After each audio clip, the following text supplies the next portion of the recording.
welcome to Big Blue News. I'm your host, Holden. And I'm Andy. Let's get right into the news. On Thursday, March 13th, there will be an SHS band and chorus show at the new elementary school at 7:30 p.m.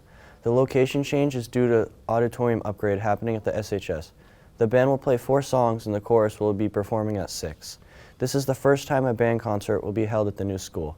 The event is free to the public. Come and support the SHS band and chorus. The National Grid and Eversource have submitted proposals to attempt to decrease gas prices by 10% for Massachusetts customers in March and April. Both Eversource and National Grid are submitting these proposals in response to the Massachusetts Department of Public Utilities' request that these energy companies reduce their prices by 5%. The Department of Public Utilities ordered the cut after Massachusetts residents complained after receiving extremely high heating bills in January and February. These price cuts will last throughout the winter, and the companies will be allowed to recover some lost profits when warmer temperatures come around. A little while back, the Wi-Fi for all school devices changed at SHS. All students are affected by this and probably want to know the reason behind it and how it will affect them moving forward. We will now cut to a roll-in with an interview with the district network technician, Mr. Penniman, along with an interview with an SHS student, Nate Lee. Most students use the school Wi-Fi daily to access their school work on their Chromebooks.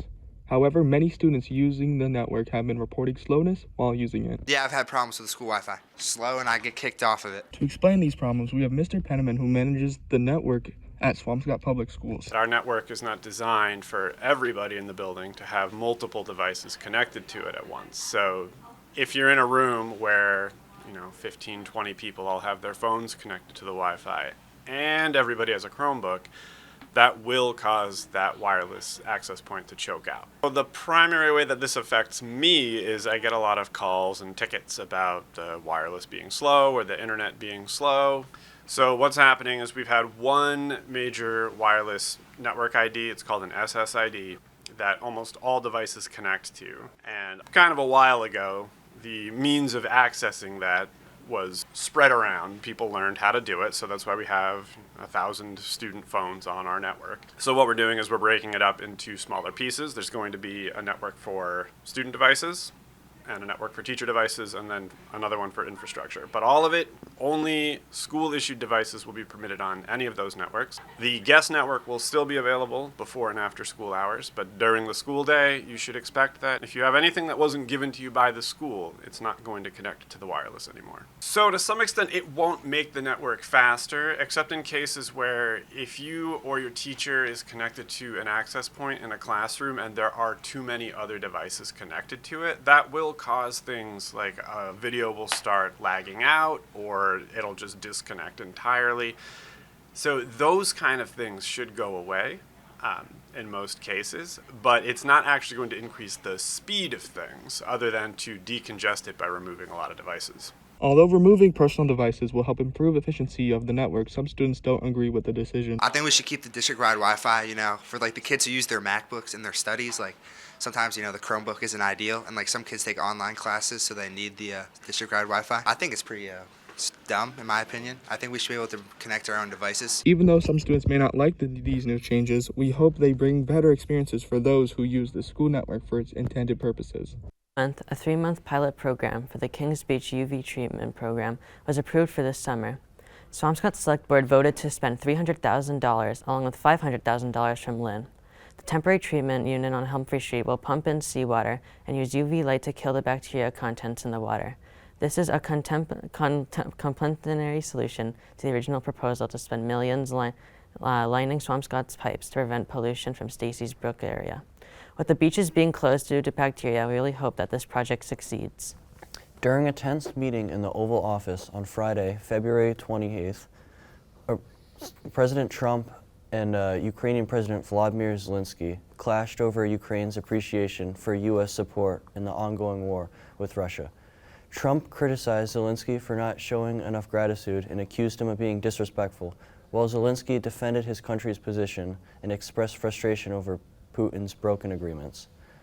The heated exchange led to the cancellation of a scheduled news conference. Zelensky had hoped to sign a deal granting the U.S. access to Ukrainian rare earth minerals, but the future of negotiations became uncertain after the confrontation.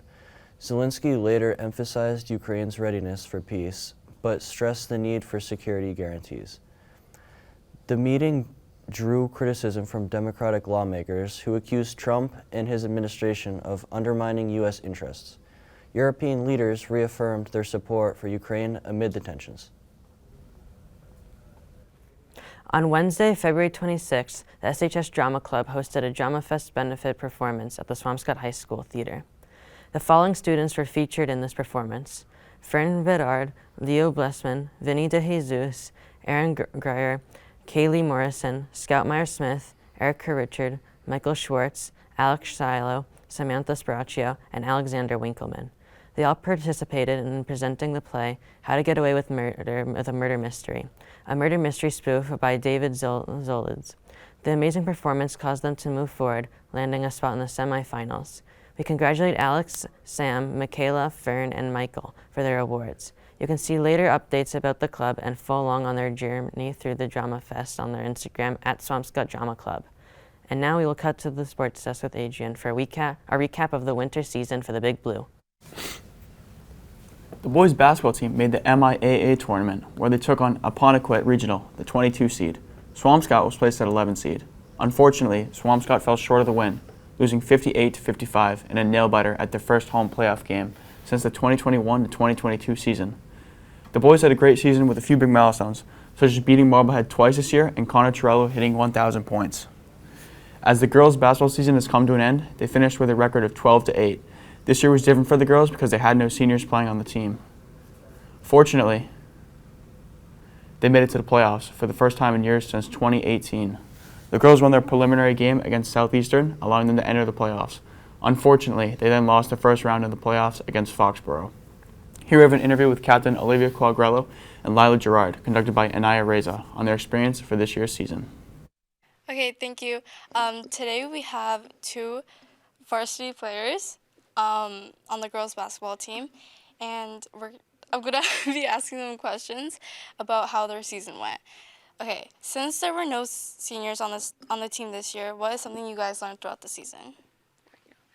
I think we learned how to rely on each other and work together, and really just like putting in effort as a whole team, not just one person and like as an individual. I think everyone also learned their role in the team, like whether that was scoring 20 points, being loud on the bench, or just getting rebounds, and that really helped us. Like everyone had a role, and that helped us along the way. Okay, thank you. How would the team recover from like a loss for the next following game? So we have this thing called like a goldfish mindset, because goldfish don't have memory.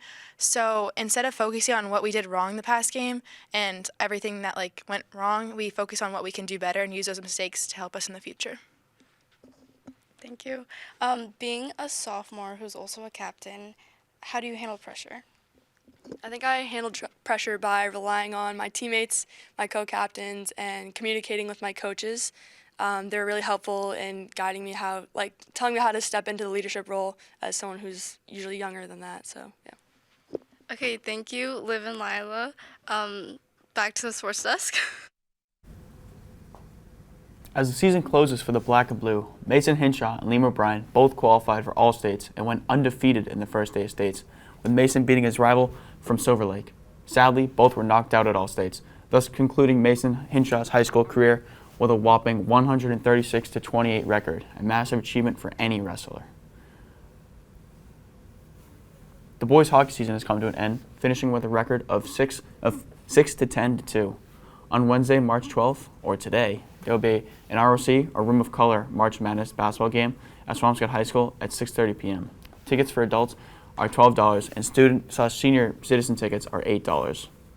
All proceeds go to supporting the ROC group and its senior scholarships.